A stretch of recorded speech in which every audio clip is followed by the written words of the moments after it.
Thank you for tuning in to the Thought Decoders YouTube channel. Thanks for watching me on Facebook and the Thought Decoder page and the forums. We are here with a wonderful Christian brother with an absolutely amazing testimony of life experiences. He's lived enough lives for two or three people, and you will be blessed after today just hearing his story. His story is one that I hope you guys will not only listen to and enjoy from yourselves and let it build up your faith and your confidence in God, but also share with other people and to build up their faith. And we are joined by none other than the veteran, the man, the myth, the legend, Jonathan Hall, or John Hall, as it is on the screen. How you doing today? Doing well, Sean. Appreciate being on. Hey, it's a plum pleasing pleasure to have you on, and we are excited about what you have to share with us today. And I'm not gonna hold you up any. So, could you tell us about your story? You, I actually met you several years ago. I think it was a William when William Lane Craig came Yeah. to Dallas, and you were there in a uniform, and we got hooked up on Facebook, and for some way we disconnected, and I met you again at recently at an Right. intelligent design conference, Right. and you were telling the most amazing story about your experiences, and my mouth was on the floor, and I was like, oh my god, you were telling such an amazing story. You was like, but that's not what you were talking about, intelligent design, but then you Right. said, but that's not what brought me to faith, though. I was like, then you began to tell about your personal experiences, and my mind was blown. And so, could you share with us your story wherever you like to start, and enlighten us today? Because I'm pretty sure everyone will be better for from hearing your story. Absolutely. I guess with any good story, you start at the beginning. Hmm. Um, but I suppose I want to start with this. There's something deeply interesting about existence. We find ourselves in the most peculiar situation. We observant, self-aware beings floating around in these seemingly bizarre sheets of water, electricity, dirt, and metal, because that's your composition. It's strangely enough when you think about it. And how all that works is a symphony of complexity and almost immeasurable um, excess. And it's strange, the human experience, love, hatred, evil, war, the history of humanity, the existence of the planets, their shapes, their arrangements, all of it is just it's brilliant, it's masterful, it's horrifying, it's enigmatic. It's to exist is to live in a constant perpetual state of pondering and deliberation, and um, that has affected me from as far as I can remember day one. Um, the very first memory that I have I guess as a child, and it is really kind of fragmented. I do suffer from a traumatic brain injury from injuries sustained in combat, and so my past memory is actually somewhat foggy, and so sometimes it's difficult to remember certain details. Um, But my very first memory is I'm laying on the grass in front of, I suppose it's a home and it's an apartment. I can't really recall. I was probably the age of maybe 5, and I was looking up at a blue sky with no sun and no clouds, and I could see these little, what I thought were maybe bacteria, these little strange shapes in my eye. I think they were in my eyes, and as I darted my eyes around, I was chasing these little globs of worms or something. I don't quite figure it out. And it wouldn't be till later that I realized those are actually parts of your eyes, and your resolution in your eyes so high that you're able to actually see the blood flow and those kinds of things. But as a child, I always thought that I was the only one who'd ever experienced that, until obviously when I was older, I Googled it, and turns out that it's a pretty normal phenomenon. But that is the only memory in my past that I can truly remember where I felt like a child, where I felt childlike. I was full of wonder. It was full of mystery. My soul was, I guess, content. But it would be very shortly after that all that would be shattered. Born in Fort Worth, in Texas, and I've spent the majority of my life in Texas. I'm currently now residing in Texas. And my family, so I have my father. His name is Stephen. My mother is Susan. She's a respiratory therapist, and he has traditionally been a mechanic or something in the regions of a handyman for a long time, but he also had a really dark side too, which we'll get to. I do have an older brother.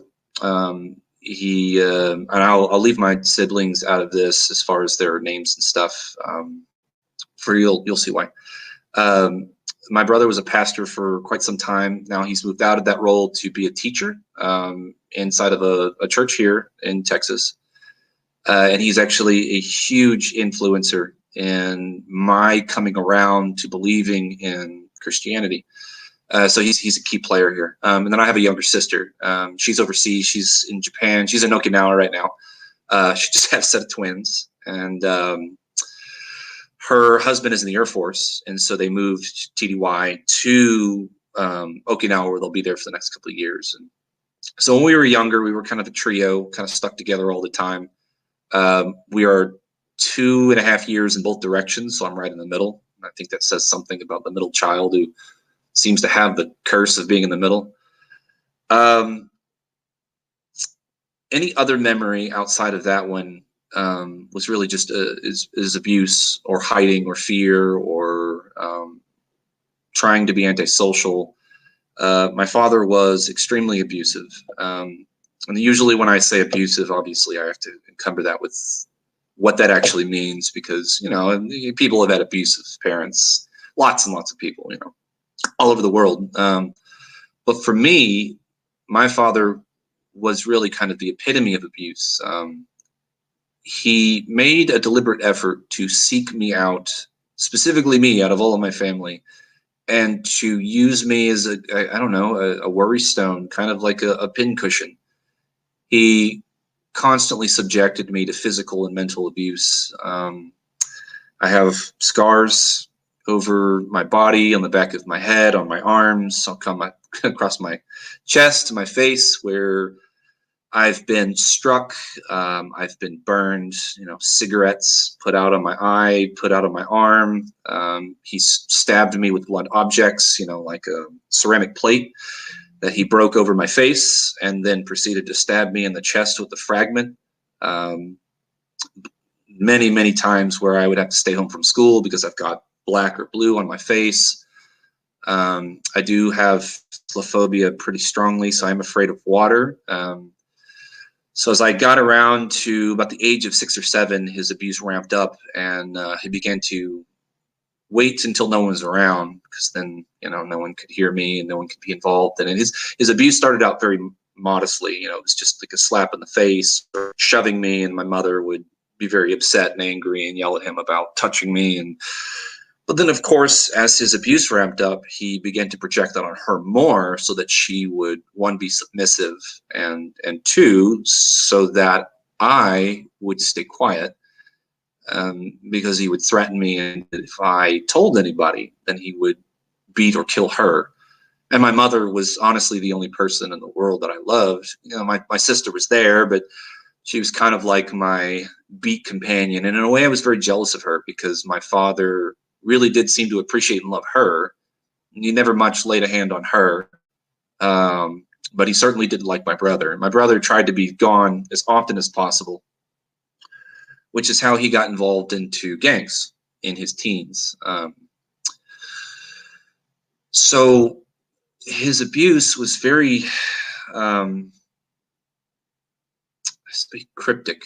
And it was difficult as a child to be able to tell other people about what that felt like. One is because, you know, it's, as a young child, you really don't have the kind of sampling you do as an adult. You know, in terms of epistemology, I didn't know anything about the world, but I certainly felt that everyone was ignorant or blind to what happened, and everyone just kind of, you know, with their horse blinders on. So I just assumed that no one had any clue that I was being abused. And it was very quickly that I began to realize that I thought that this was the way the world was. I didn't think that what was happening to me was abnormal, because it happened so early that I began to accept it as kind of a facet of my life, that I was cursed. So I had this very fox sense of luck, or maybe even destiny, that this was, I was born into this niche where I was almost probably in a caste system. I probably wouldn't have named it that then or even now, where I got the unlucky roll on the dice, and that put me in a position where this was just the way that life was. There was nothing more for me to. I couldn't fight against the powers of the years. You know, I was stuck here, and that was the end of it, and I should just accept it. Which is probably around the ages of 8 or 9, and that started to lead into a very early nihilism. So I was very much nihilistic. It would be in my mid-teens when I just accepted that evil itself was an illusion. That because it was the only way that I could compartmentalize the pressure and the pain of having to deal with the constant abuse, that it was easier for me to just assume that it wasn't real, that you know, I got hit, whatever, but it's just a part of living. That's just the way that it is. And I was certainly a Darwinian socialist. I felt that the powerful are the true reality, the rich, the famous, the strong, and then the weak are their fodder. They are there for a supplement for a device in order for the strong prove that they are strong.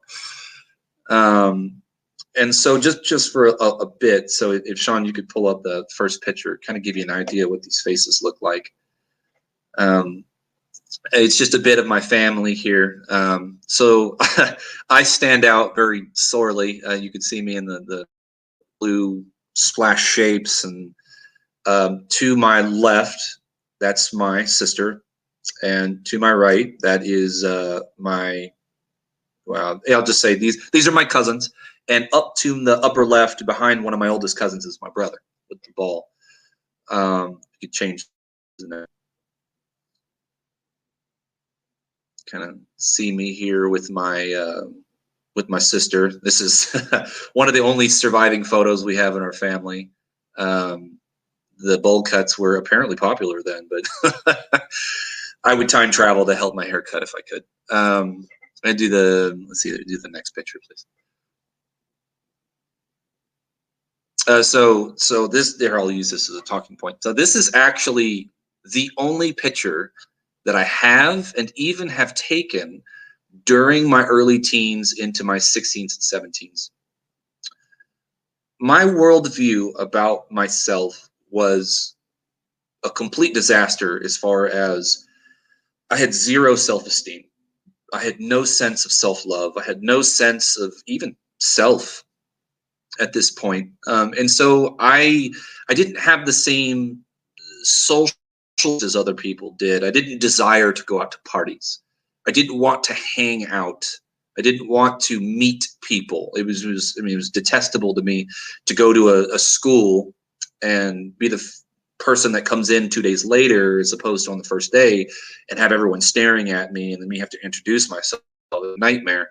And luckily I've gotten over a lot of that, but I changed schools a lot as a young kid and as a teenager. I've probably been to, I would say, upwards of 14 schools, middle schools, high schools, and that's because my father, back around to that he would deliberately move us, or we were unable to pay rent, and so we would have to abandon where we live to go out somewhere else in the world, and I would have to start over. And so I have absolutely no remaining childhood friends in my life that I've been able to keep longer than a year or two. One who I still have eventually found, his name's Brandon. And Brandon was a friend of mine when we were about 12, and he's the only one that I've ever been able to find that was actually friends with me from the time I was in a low grade school all the way up till late middle school. So I didn't really have any friends. I didn't want them for the most part because I saw people as a threat. They couldn't be trusted. Everything they said was a lie. You know, I was suffering very deeply from paranoia, even in some cases psychosis for short periods of time. Stress levels just got so high for so long, it became difficult and impossible to sleep. Became difficult to eat. And so as you can see in this image here, I'm very thin. I'm just at about, I believe I'm about 5'9", maybe 6 foot. I'm a couple inches taller than that now. I was just probably around 100 pounds, maybe 105. So it's very, very thin because I was hardly ever eating at any point. I actually don't recall who this is in this image in front of me. I think it's a friend of my sister's. And so during my middle school time, the abuse that my father was putting on me, which I'll kind of give you a couple of examples, eventually became an internalized abuse where I then flipped it over and began to abuse myself. I became very, very angry in my demeanor. I was vicious towards other people. I hated existing. Suppose I hadn't even thought about the existence of suicide. I'm not even sure if I knew what it was at this point. I just know that I wanted to die. I didn't want to live. Breathing was painful. I was hiding my tears behind closed doors. It wouldn't be till later that I think I really kind of gave it thought. It would be up until my military days and my first deployment where actually suicide became an overwhelming reality. So I would hide from my father all the time. I would, so an example, when I was living in Burleson, a little smaller town, it's getting bigger now, it was a smaller town then, and I lived on a place called Red Wine Court, and I've actually gone back and that house is there. And I've actually considered asking those people if I could buy it just so I could burn it down because of how many horrible memories are attached to it. And my whole family has terrible memories of that. I mean, my sister, such a dark time in our life. So I would go to my friend Doug's, who lived maybe a mile away, and I would ride my bike over there. And then one day, my Doug's mother comes to me and says, "Hey, Jonathan, you're full," and he says, "You need to go home." Oh man, well, I was immediately dreading that because it's like, well, one, he really never does that, and two, I think he's the only one home, and I certainly don't want to be there. But Doug quickly, okay, I'll see you later, and I just kind of felt obligated to go back. So I was like, oh man, because I couldn't explain it to him. I couldn't tell them that I was probably going to go home to get thrashed. So I ride home. I get there. I come through. I open the door. I come inside the living room very cautiously, and he tells me to get him a glass of milk. And so there's a lot of gears turning here. So he called me, playing at my friends from he had no idea how far it was away, technically. And so I come back so that he doesn't have to get off the couch to get him a glass of milk. Okay, so I do that. So I go in, I pour what remainder of the milk there is, and I walk through the living room and I trip and I spill it on the ground. And he immediately flies up and he grabs me by my shirt and lifts me completely off the ground and throws me down, which is probably 6 or 7 feet. To give you a sense, my father is an enormous man. He had been doing Kenpo karate a good portion of his life. He was an active bodybuilder. He probably weighed in the vicinity of 250, 260, lean and muscular.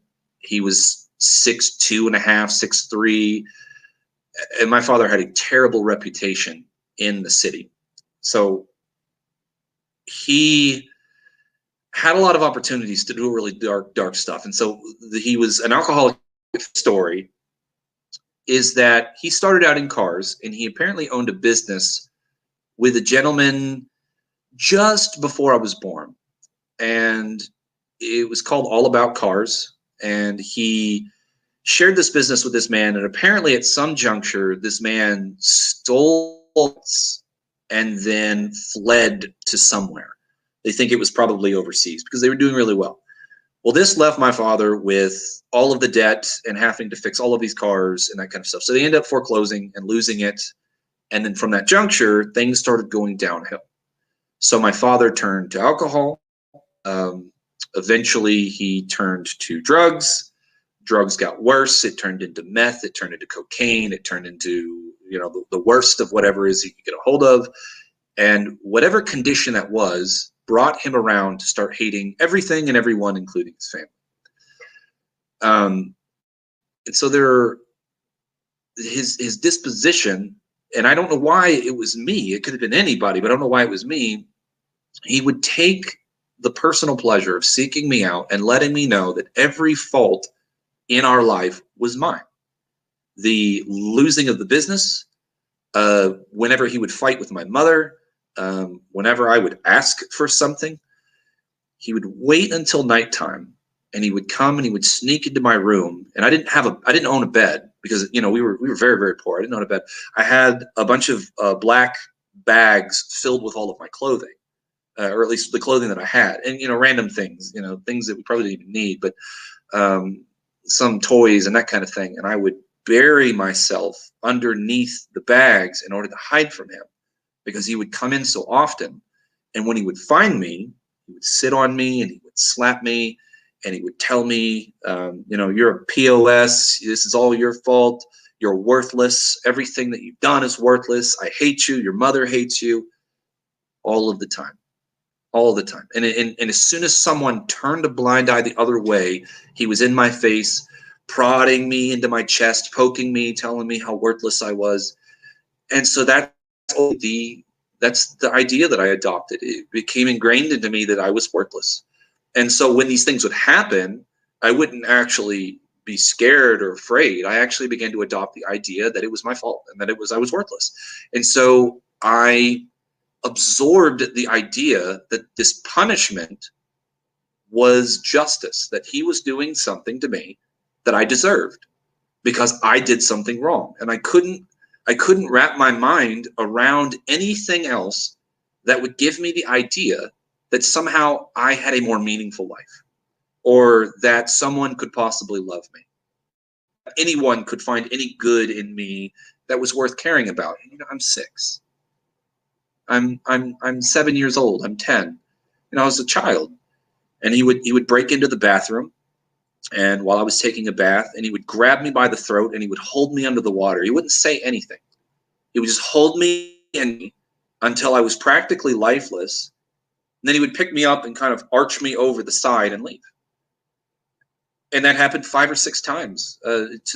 I know of 4 times very specifically because I have nightmares about it all the time. It's an image I can't get rid of. But I do think it happened more. It's very difficult to remember those things. And I think a part of me blocks a lot of it out. I think that there are things that happen that I'm not even myself aware of, because things were worse than that. Things have been far worse than that. And so we were living in cars. We were living on the streets. We were living inside of other people's homes. Hey, we're just going to be here for a week until we find a place, and then it would turn into a month. Because he was a deadbeat, he couldn't do anything. He wasn't after anything. And so as things went on, so I was molested. And I don't want to get into, because we don't have a whole lot of time, but I don't want to get into some of the details. But what is interesting is that all the people that molested me were homosexual. And I don't know why that is. One of them was a lesbian neighbor, which was actually very critical. It was a very pivotal moment because it was the first, intimate contact that I had with a woman that wasn't my family. I think I was about 8 or 9 years old. and she committed fellatio on me. She trapped me in a room, and then shortly, maybe 2 or 3 minutes, then she began to mock me and degrade me and kick me out of her house. And I didn't have anyone to turn to, so I went home and I went into my room and I crawled underneath my bed and I cried for hours until I fell asleep. And my family was completely unaware of that until much, much later, is that my father had ingrained into me so deeply that if I were to express my pains and my sufferings to other people, that he would turn around and hurt those people.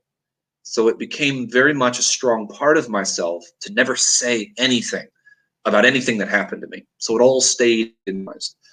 It wouldn't be until I was in my late 20s that I actually finally admitted to my family that my father was being more abusive than they thought.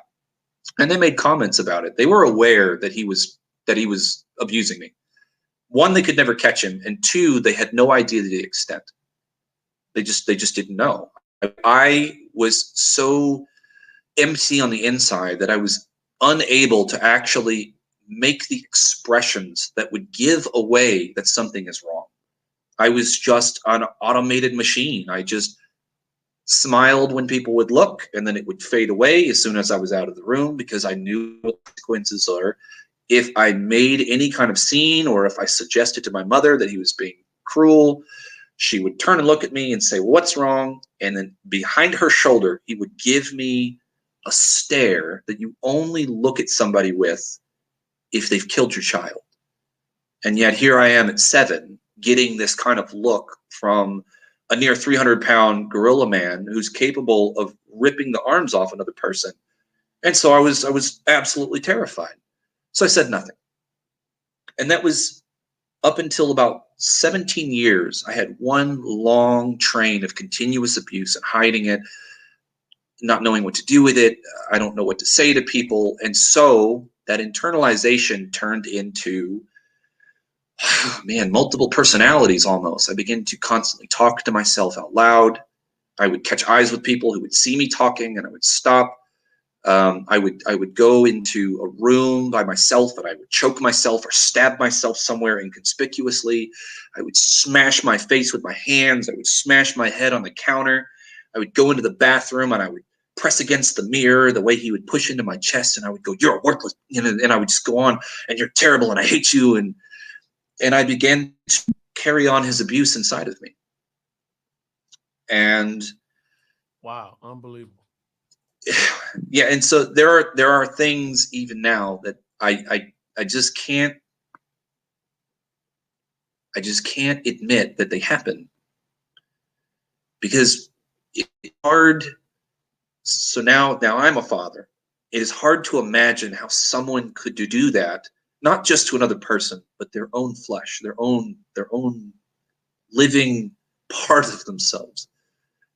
And so there are things that I probably will take to my grave. That and it does no job to say whether or not, but I am attempting to start up a book where I think I will probably do kind of a tell-all, where I'll finally admit some of the worst things.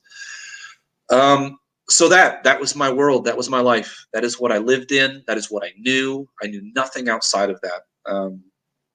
Date, I kissed my first girlfriend at just around 16, I think. And then nothing after that until I was in my mid-20s. So I was an outcast. I was into gaming. I didn't want to do anything but hide in my room and game, because it was the only thing that I had as a child to hide away from the world, was to play Final Fantasy and Resident Evil and keep myself in a fantasy world where I thought that finally I could be the hero. I could be someone who saves other people. So I had this bizarre, kind of dichotomy where it was, as much as I hate myself and I hate the world, there was a glimmer of hope that I could come around to be something that people loved. And as I began to experience the real world, as I got away from my family and began to see how things were significantly more normal. Yeah, you can cut into another picture here. It's good timing. I was big into martial arts. Yeah, so this image is I think I was about 17 or 18 here. I'm still big into martial arts. Been doing it for a long time. Taekwondo, jiu-jitsu, capoeira, like this right here. So I'm a huge fan of martial arts. Next picture. And this, that's not the right image. So this image, this is taken in 5, and this is in Kuwait. This is actually our standby area. So I came in 2005 into the Iraqi war. I've got 2 deployments there. The first one was much more mundane, considerable to other deployments. Not mundane in any sense, but the second was significantly worse. And so here I am. This is deployed as a mechanic here. I actually originally joined the military as EOD, but here I'm serving as a mechanic, and I'm with the engineers. And this was a 1.5-year deployment, so I was over there for a long time. We got extended a couple of times, and that actually was very brutal. It's actually one of the primary causes of my insomnia. I don't sleep on my own now. I require medication to sleep from pretty severe PTSD, and it shows up in the form of insomnia, but also in other ways. One of them is memory. But I was stationed in an area called Mosul and Tikrit, and then I spent a lot of time in a small city called Hawija, which it's just barely recently on a map because it's only got like 300 people in it. But when I was in Tikrit, Tikrit has a nickname. It's called Mortaritaville, because we were getting mortared. I don't know, 10 to 50 times a day, depending. People launching small 12 to 34 millimeter mortars that, for the most part, hit nothing. But they did have a couple of lucky shots where they did kill a few people and destroy some important equipment. And there was a very famous occurrence right before I got there where they were able to mortar the chow hall and kill like 40 or 50 people. Thankfully, I wasn't there to witness or be a part of that. But terrible occurrence. But that was it. Every time you would go to sleep, an explosion would occur within 100 meters, 100 yards, a mile. And so a long, prolonged exposure to that made it very, very difficult to sleep. 3 a.m. and a mortar comes in, blows the wall off your shoe. And there's nothing you can do. So you just roll over and go back to sleep. But in that experience, the Iraqi people are significantly different in the way they view life. So I got to know actually quite a few of them. But there was a gentleman that I got to know very well, who was a bus driver. And then a couple of months later, he disappeared and he was murdered. They cut his head off and they set it in front of his home because they found out that he was helping the Americans. And he was not Iraqi, he was Pakistani. And all he was doing was just trying to make money. Any one of those people, if they were caught, they were murdered. There were situations where we would just be driving along and we would see them doing a ceremony where they cut a man's head off. If he was caught as a rapist, they cut off his penis in public, and then people would stone him. I know a very, very tragic situation where a young girl who was 9 years old was beheaded, and her charge was that she was reading books, because apparently she's not supposed to be able to read until she's at least what is it? She has to be 13, but there's a term for it in Arabic.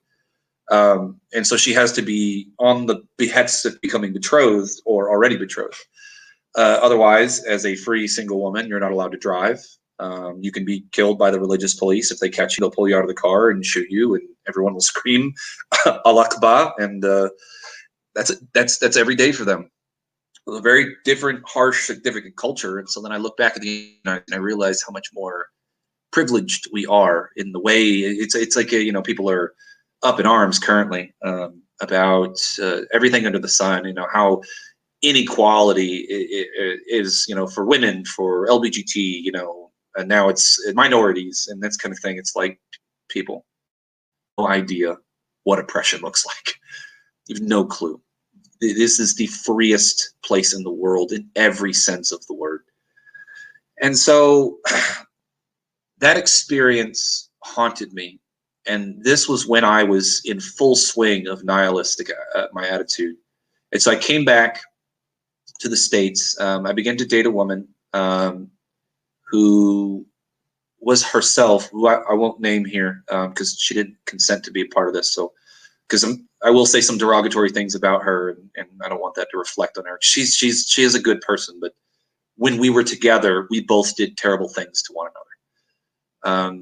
She broke a mirror and tried to stab me with the glass. I picked her up by her head and threw her over a balcony and held onto her ankle and threatened to throw her downstairs on her head. I tackled her one day and slapped her. Like, I was not a nice person, and it's very cruel and malicious. I was that person that would deliberately cause problems just to have a reason to not only fight with someone, but to physically attack people. When I think I was 19, I stabbed a friend of mine in the head. And I actually now remember the argument, but I took a butcher's knife and I stabbed him in the head. And I was a glancing blow, so luckily he got away and ran from me, and everyone was in shock. And the problem was I felt nothing. I didn't feel bad. I didn't feel as if I had really done anything wrong. I felt quite justified. Of course, in retrospect, it's significantly different. But so I get further through all of this, and then I begin to use all of my past and exert it on the world, exert it on people.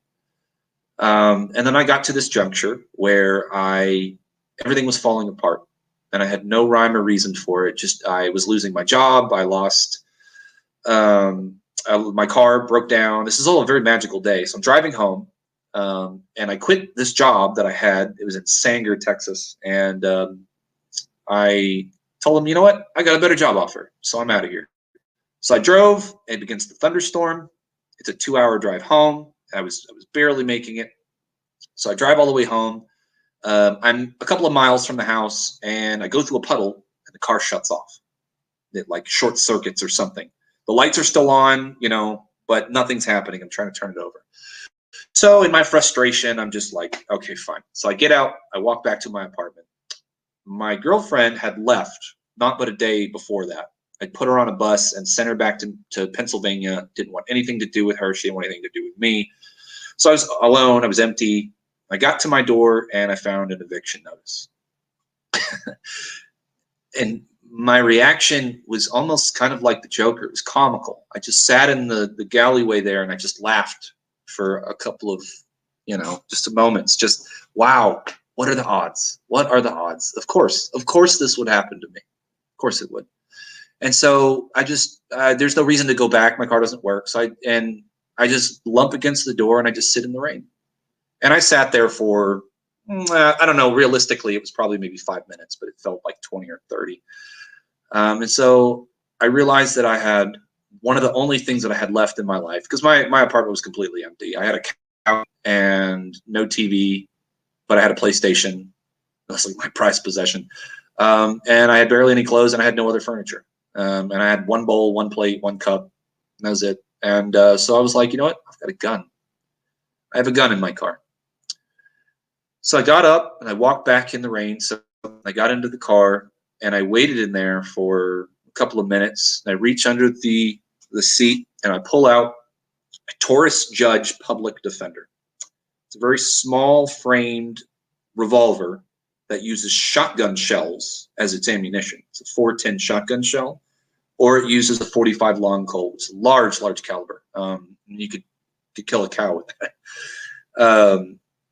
And so I begin to fiddle with it for a small amount of time. And then I make the decision after sitting in the car, looking around, the windows fog up from the rain, from my body heat. I feel alone.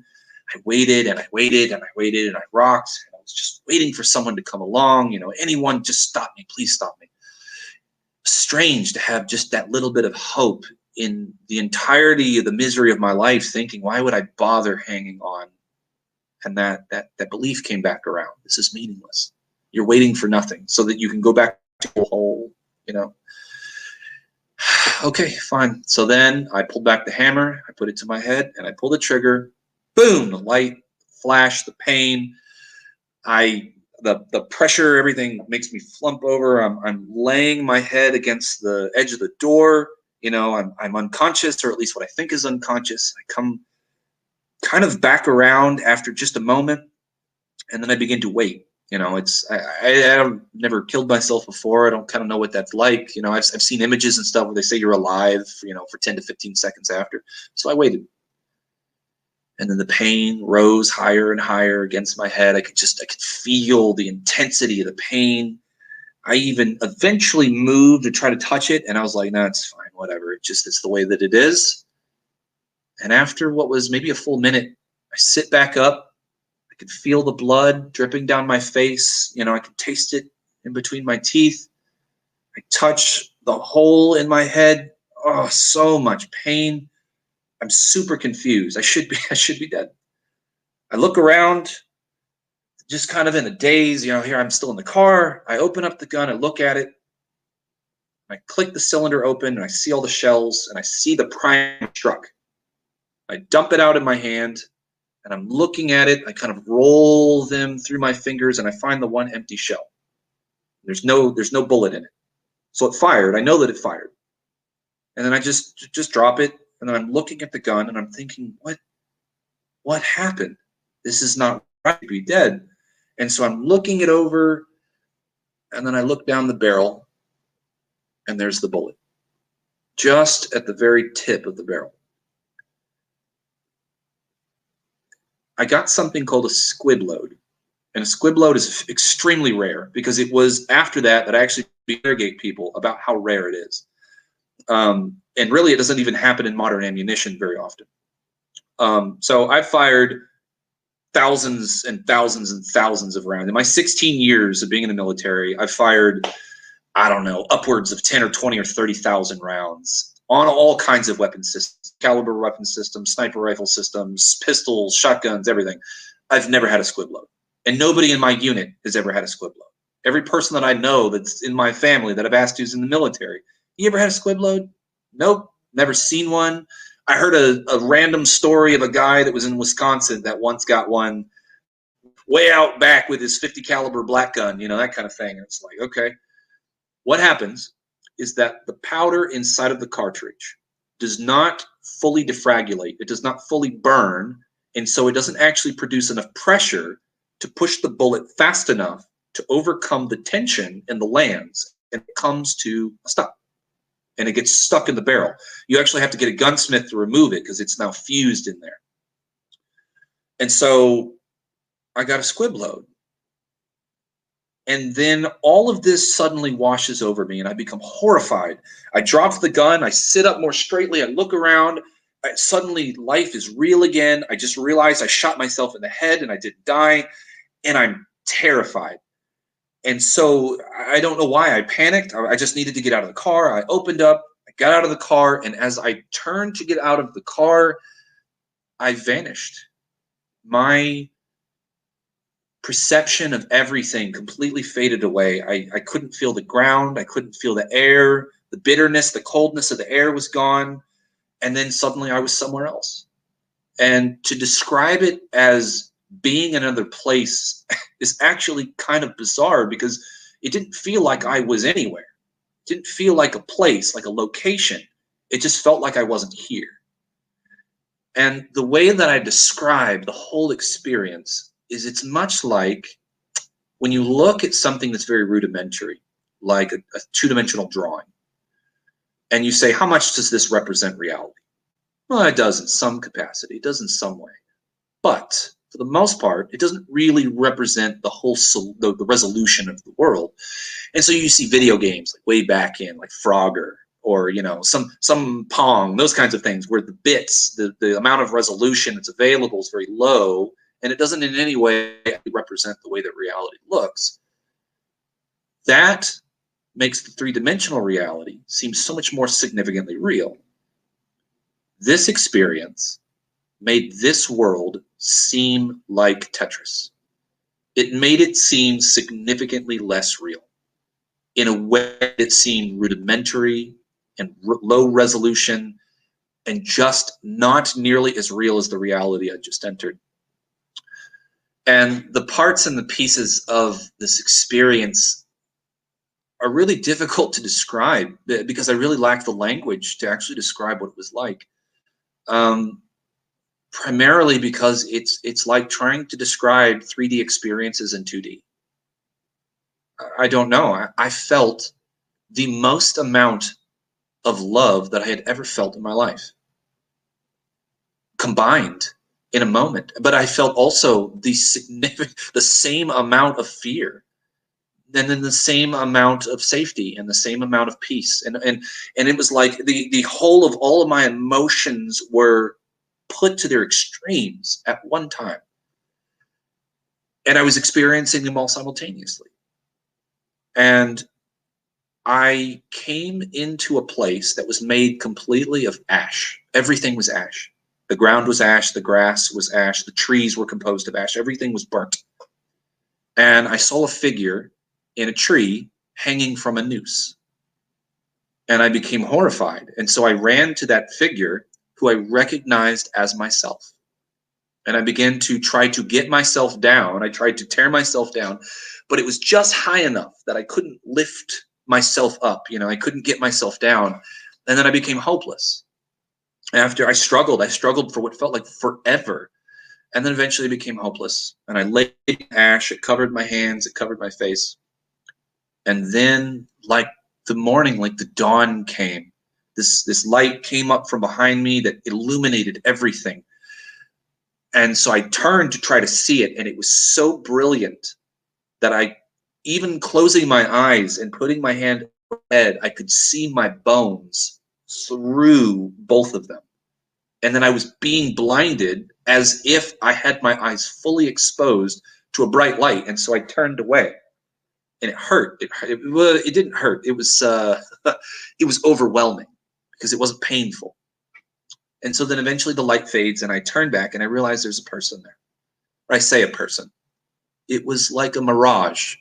It was like seeing somebody from a distance in a cloud where you can't really tell the definition of their body or their head or where they're at, but you could see there's something there. And so I begin to move to this figure, and I immediately become wrathful. And I begin to argue, this is your fault. You did this. You did this. This is your fault. You could have saved him. You could have helped him, and you didn't. And so I begin to march very angrily and sternly. And as I got to this figure, when I got into proximity, that same light came back through me and at me, but not in the form of light. It came as almost radiance. It came like a feeling of light, like heat from the sun. And it washed completely over me, and I lost all of my power and all of my energy to stand. I completely collapsed on the floor. And that's where I felt the ultimate essence of love itself. It was divine. It was immeasurable, and frankly it scared me. It was confused. I didn't really even understand what it was.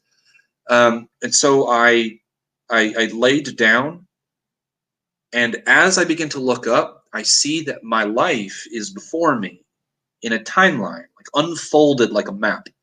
And I can see everything that had occurred from the beginning until now. And I was just ashamed. I was completely ashamed of everything that I had said, everything that I did towards other people. We haven't even gotten to the things that I've done to other people. But I saw all of it, and I was completely disgusted. And I just looked up to this being, this thing, and I was like, I'm sorry, I'm sorry, I'm sorry, I'm sorry, I'm sorry. And my once puffed up and proud nature suddenly was shattered. And I became very unbelievably humble. Like, whatever it is, just whatever you want, it's all yours. And so there was no words exchanged. I didn't hear anything audibly. But the truth of the conversation was expressed in my spirit. I could feel it. It was like having a conversation with thought. And so I stand up because it tells me to stand up, and I turn and I look back, and to give it words, who is in that tree? And I say, well, that's me. Look again. And I peer further, and I realize the person in the tree is not me. It's someone else. And he says, that is your death, and the death of which you deserve. And I was just, yeah, you're absolutely right. But now that death belongs to me. And the hand, I actually felt the formulated hand touch me, and I turned to see the hand, that had a hole in it. Ooh. And I could feel him bleeding on me. And I felt the warmth of the blood. And then it was not something that actually disgusted me or scared me. It was a good feeling. It was like, okay, I'm actually enjoying this. And so then I turned, and I could never see the face, because as I began to turn to him, it just got brighter and brighter and brighter until I couldn't see. So I was just always looking down. And then he said, "Your life, now and take it. And I want you to go and teach 10,000 people." And I was like, "Yes, I will. I will. Whatever you want. This life is yours now." I was like, "Take it from me. I'm just going to burn it into the ground. I'm going to destroy it. Do something with it, because I'm empty. I have nothing. Go and teach 10,000." And I said, "Yes." And as I turned, the light got brighter, and I tripped and I fell. And when I fell, I found myself back in the regular world, and I fell on my face and I smashed my nose against the ground. And that light turned into a headlight, and a car swerved out of the way and missed me by like not but like a foot. It was the craziest thing. And so then I stand up and I'm like, oh my God, I'm holding my face, and blood is pouring in my hands because I broke my nose because I tripped so hard on the concrete. So this guy comes out and he is losing his mind. He was like, "Oh my God, I hit you. I'm so sorry. I didn't see you." And so I immediately de-escalated. I was like, no, I fell. You didn't do anything. So we talked for a while. That finally passes. I turn. Eventually I convince him to go. I was like, "It's not a problem. No, I'm just waiting here for a friend." I lied to him. I get back in the car. He leaves, and I don't know what to think. I don't know what that was. Eventually, about a day later, I was convinced it was psychosis. Excuse me. That I was so stressed out, and the percussion and all of that maybe gave me a concussion. That it was stress. I had a stress delusion. The problem is that it was so intense and it was so real that I could never get rid of it. I could never compartmentalize it and put it away. And it drove me almost to insanity, but in a good way. It sparked my journey to go and explore the world. I never read a book in my life. I read The Hobbit in middle school one time, and also Catcher in the Rye, about half of that, and that was it. About a week later, I had purchased 30 books, philosophy books and religion books and everything, history books. I wanted to know everything. Suddenly, I had this deep sensation to learn and maybe teach. And it was like, yeah, maybe I could teach. Maybe I learned enough stuff I could teach people. But I got back in the car, and I just waited there with blood all over my head. Phone rings. And I'm just like, what is that? And I look over and I see the seat, and there's the light coming out of the side of the seat. So I reach down and I pick it up, and it's an unknown number. And I'm just like, okay, whatever. So I pick it up. I'm just like, hello? Hey. Hello? Hey, it's your brother. Okay, so mind you, I haven't spoken to my brother in about 14 years at this point. And then I get a call from him. And so, hey, why are you calling? He's like, "Hey, listen, I'm really sorry to actually call out of the blue. I know it's been a long time, but I was talking to your mother, and I was just thinking that I know that you're in a really bad spot." Yeah, yeah. And I was thinking that if you wanted to, and I understand if you don't want to, but you could come and move in with me. Okay. And I just, you don't have to say yes tonight, and just think about it. Yeah, sure. I mean, it sounds good. You're thinking in my mind, I just lost my apartment. Okay, yeah, I'll talk to you later. So hung up, and I just sat there going, what was that? How? What are the odds? Why did he call me now, of all times? Why did this happen? How did this happen? And so I tried my car again, and it turned on. I don't know why it turned on, but it did. Okay. Slap And me.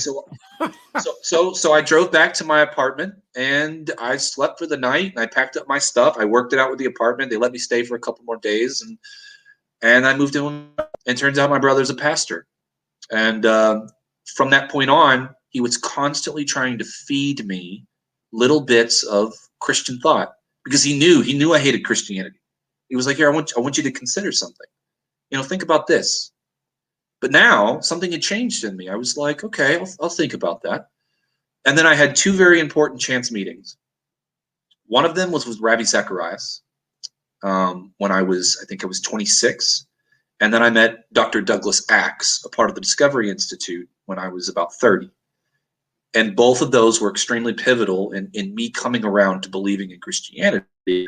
One, from Ravi Zacharias, the moral aspect, and from Dr. Axe, the scientific aspect, thinking about the nature and the evidence for design. And so those coupled together sent me on a very, very long journey of trying to explore the world and know it better, all the long dragging with me my past that I could not get rid of. And then it wasn't until the birth of my daughter, show the images here, that it changed my life. And it was through her that I experienced a kind of love that I now equate only to God. And it's difficult.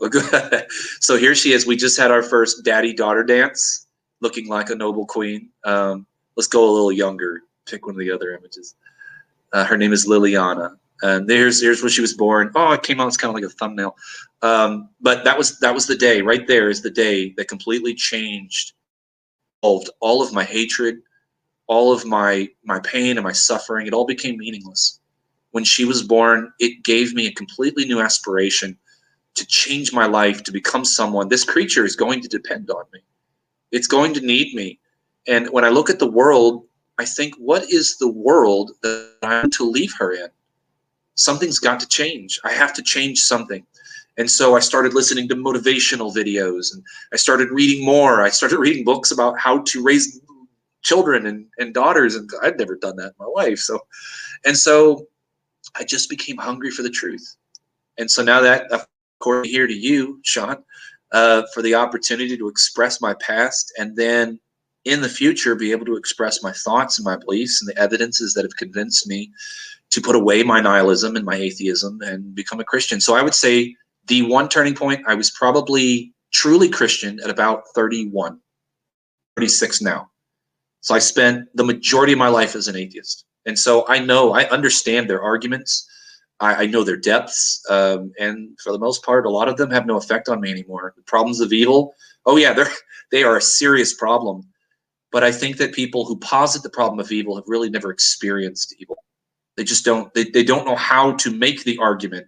It's stale and it's colorless because they just don't have any experience in the brutality of true evil. And I've had that privilege, and I call it a privilege because while it was terrible and it has truly affected my body, it's affected my mind, it's affected my whole history, in me a unique position to be able to compartmentalize evil in a proper place and not talk about it so wishy-washy and so trivial and vain, and to actually really bear the burden of what evil really, really, truly is. And I think atheists do a disservice to themselves. But I also think that Christians on the other side also do the same. I think they profane the problem of evil because they try to make it trivial as well, but in another fashion. And I think that turns people away, because that's what turned me away, is Christian hypocrisy. Yeah. Well, John, I have to say, wow. Wow. If you have listened to his story, I know your mouth is on the ground. It's probably open. You can stop frowning now.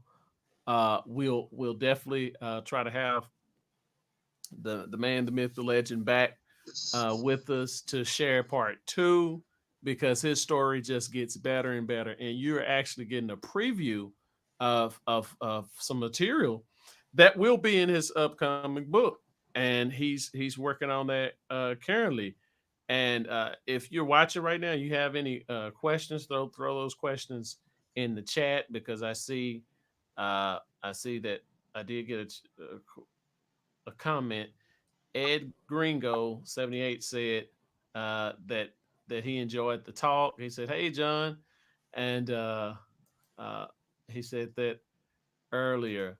But I did have a question. So Absolutely. your that experience was so much in that experience. How much time do you think passed by from you getting out of the car to falling on your face? Yeah, it's really difficult to say. It may have just been momentary. It may have been as fast as I got out and turned around as fast as it occurred. And because while I was there, I didn't experience anything that felt like impatience or the passage of time or the Mm. anticipation of future. None of that mattered. None of it felt that way. It felt different. Um, it's kind of like the way when you experience a really good emotion. And it's the peak of that. Imagine freezing that in place and it not changing. Mm. It felt something like that. It felt like Mm. nothing was fluctuating, nothing was changing from moment to moment. It was consistent through and through. But I didn't feel like I was trying to. I certainly didn't want to go back. I could tell you that there's also another time in which I died.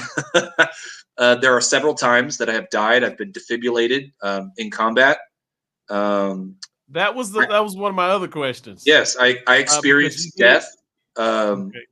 this would have been probably when I was 28, and I did not want to return back because it was placid and beautiful, and there's no way to describe what that was even like. But I came back too with hundreds of needles stuck into me, and them yelling and screaming about getting me to a helicopter so I could fly into a hospital. And Wow. So what happened? Was it a grenade or? no, this was a plane crash. Wow. Yes, yes, Wow. I survived a Okay. plane crash. Oh, I, wow. I've had a lot of really strangely lucky scenarios where they sound kind of lemony snicket and but Man, that's really, crazy. I'm still good in here, and I've got some problems with things that have happened. For the most part, I've walked away some pretty extraordinary situations. Yeah, Okay, so the experience that you spoke about, uh, it's really hard to even like categorize. I don't know if that is like a. I don't even know if there's a category for that. I would I call mean, it a because you didn't theophany. die, but No, no, it no. was almost. It's kind of like an out of body experience. It kind of seems like Yeah, time has stopped and things like that. But yeah, yeah, maybe. yeah. So yeah, It's that, I. that It's hard to say because I was very careless when it came to dates and times and figures. So I know that when my car broke down, it was day, and by the time I got out of the car, it was night, oh and wow. the storm had stopped. So it was probably a 2 or 3 hour ordeal. But the moment that I got out, experience, it's impossible for me to say. Let me Um, ask you this: was that before you went into the military or afterward? this would have been in between because I changed components a couple of times because it was active duty military, and then I got into the reserves where I spent some time in the Special Operations Corps, and then I moved over to the National Guard, which is what I'm in now. So it was in between the break in service, which I realized that the only thing I was ever really good at was being a soldier. That's different now. Now I think I have the capacity to do way more amazing things. Now I think I can be an author and a teacher. So now I have a lot of aspirations and drives to do greater things with myself, reach my potential. Okay, that is absolutely amazing. I just want to say, hey, we got it. You have to come back. You have to Absolutely, sure. come back and do. Uh, it's just interesting. Before we end, it's just interesting that, like you said, you were an atheist for the majority of your life. So wouldn't it be weird for an atheist to look at you and say you're just emotion you just take the emotionality line or objection, like, oh, you're just emotional and none of this stuff really happened, you just it's wish fulfillment. You wanted God to exist and stuff like that, and blah blah blah blah blah. What would you say to someone who denounced your experience, that that otherworldly experience, as are you just emotional, and you just wanted God to exist so bad, and you made that up, you can't prove it, and Right. Obviously, I would start with no, that wasn't my desire at all. In fact, I loathed the idea of a personal creator, because if I was going to accept it, I would have done it there. Instead, I spent several years afterward actually trying to Mm. find solutions to demystifying my experience. And I became softened up to spiritualism, that maybe there was another reality. Perhaps there was something more. And I certainly Ah. didn't want that to be God. I wanted it to be maybe ghosts, or perhaps I wanted it to be aliens. It was very I was very hard on, yeah, there's extraterrestrial life. And now that I've actually gotten into biology, I actually now don't believe that life exists in the universe. And I Mm. think it's the science that says that that's not plausible or possible. I give a talk on that, and it always riles people up because most people are very sympathetic to life being in the universe, and I don't blame them, because I wouldn't be shocked if there was, but I don't think that there is. Um, Yeah. but for me, I actually don't tell skeptics that story. Mm. I don't bother telling it to them. One, because I know they're going to actually have the disposition that you have. They're probably not going to grant it as authentic, and if they do, they're just going to say exactly what I said. Well, you probably just hallucinated. Mhm. Okay, suppose I accept that. I hallucinated. Then I will go ahead and bypass that problem. Then I'll begin to talk about other things. And actually, I find that the best way is really not to so much give people arguments, but to have a conversation where I really kind of pick apart what it is that they believe. What is it that you believe? I find that atheists are very dishonest, that they come to the conversation kind of intellectually empty. What is atheism? And in what way, if you were an atheist, does it help you actually solve the problem of any given situation? I mean, what does it mean to be an atheist? You don't believe in God. Okay, well, and I know absolutely nothing about what it is that you do believe. And so if you say that I'm an atheist, it's like introducing myself as a not doctor. Mm. Okay, well then what are you then? What do you Yeah. do? So I don't Yeah. bother trying to have this atheist Christian debacle, and say, tell me about the world. Tell me about what you think. What is the world like? And as I begin to probe them, I think for the most part, they begin to actually see that they have places that they really don't know how to answer. And that becomes a talking point. Um, and I know all their tactics because I've used them all myself. I know everything they're going to say. I mean, and the problem is they're ideologues. They Mm. repeat and say the exact same things that each one of them says, like Richard Mm. Dawkins coining the meme. It's an atheistic social meme. They say Mm. very much what the other people say, like clockwork. And that tells me that for the most part, a lot of the lower hanging atheists just hear what the other atheists say, and then they throw that out there to try to long shot you. And then you realize that it's really not worth addressing. You really want to approach people on a more personal level.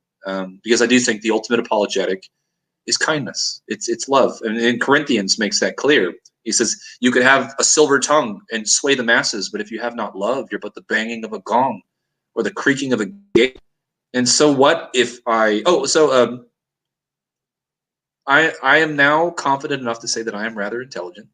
I was actually put into Mensa as a child, but What? I was removed by my family because they chose methamphetamines over doing anything with it. I Wow. never did anything with it again.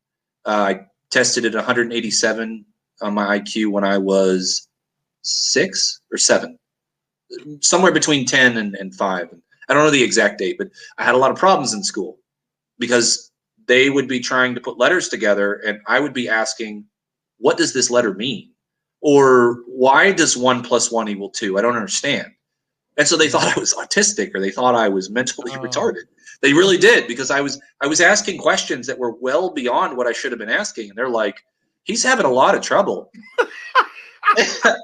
Yeah, yeah. I actually got paddled, like hardcore paddled when I was like 10, like, the old wooden boards by the principal, because I kept asking the teacher why. And she was like, Jonathan, shut up. I Wow. was like, but Why? miss, I don't understand. Why does it get out of my classroom? So from a very Wow. young age, I was extremely inquisitive, and I was always thinking about the big problems. And I do think that the influence came from having to experience evil so very early. Mm. And so I had to know what to do with it. And so I had to think about the world. And so, yeah. So I think that, yeah, go ahead. Oh, I was just saying, well, that's it's amazing. I can't wait to the next interview. I can't wait to read the book. I can't I can't even wait to watch the movie Yeah, because the this will movie. be. I mean, I know I'm not making light of your No, life. no, no, It's absolutely. just so. I mean, the plane crash. Really. I mean, Right, right. that The kind of does title it. Like of the book is Stuck at the Gates. stuck at Um, the gates. and the cover image is of a small little man that is walking up the heaven stairs to the golden gates, and they're Hmm. open, and the little man is standing there with kind of an unmoving disposition, like, I'm not going in there. And that's really Mm. kind of a quick synopsis of my disposition. Is I didn't want God to exist. um, One, if God existed, then I would have to think about, what does a good God do when there is so much evil in the world? Why doesn't he do something? Because I remember the pivotal moment that I became an atheist was when I was running from my father and hiding, and I locked myself in my sister's room while no one was home. And I went to the window and I looked up and I prayed to God. I said, God, if you're there, send me an angel and take me out of this room. Take me away from this. And I never got an angel. And instead, I got an ass beating until I bled on the floor. And in my heart, I knew at that point there was no God. And that really colorized the rest of my future, always focusing on the problem of evil until I could do nothing with it intellectually. So I became a nihilist, and I said that evil's not real. It's an illusion. There's nothing more I can do with it. I will just have to put it back into the black space in my mind and just pretend like it's not happening. And then when I go to Iraq and I see a father who straps his child with Syntex and sets him on the road to blow up trucks, the reality of evil came hurling itself back at me. And this is wrong. This is wrong. Absolutely wrong. But then I go, but it can't be. It can't be wrong because this isn't real. And that began to plague me. And that's what turned me to suicide, is that it eventually it ate me alive. And so now I give that whole journey within the context of the book to describe everything that it is that I went through and experienced, what I did with it intellectually and mentally. And in retrospect, when I apply Christian thought to it, how do I compartmentalize the existence of evil and God? And then, of course, I throw in some arguments for the existence of God that have been repeated forever and ever, contingency arguments, the ones that I find attractive, and the ones that helped me see things in a new light, that kind of thing. Okay, well, it's been so wonderful having you on today. Appreciate it. I know people are going to be blessed by this for years to come. What a powerful testimony is going to bring light and hope to a lot of darkness that's in the world. If you watch this, please do me a favor and share this video. Let's get Jonathan's testimony. Let's get his story out. People need to hear this. I mean, we're living in a dark world, a miserable world, and his story is truly a story of hope. And it's not just, I mean, it's not like the Christian movies we watch where it's just, with Kevin Sorbo.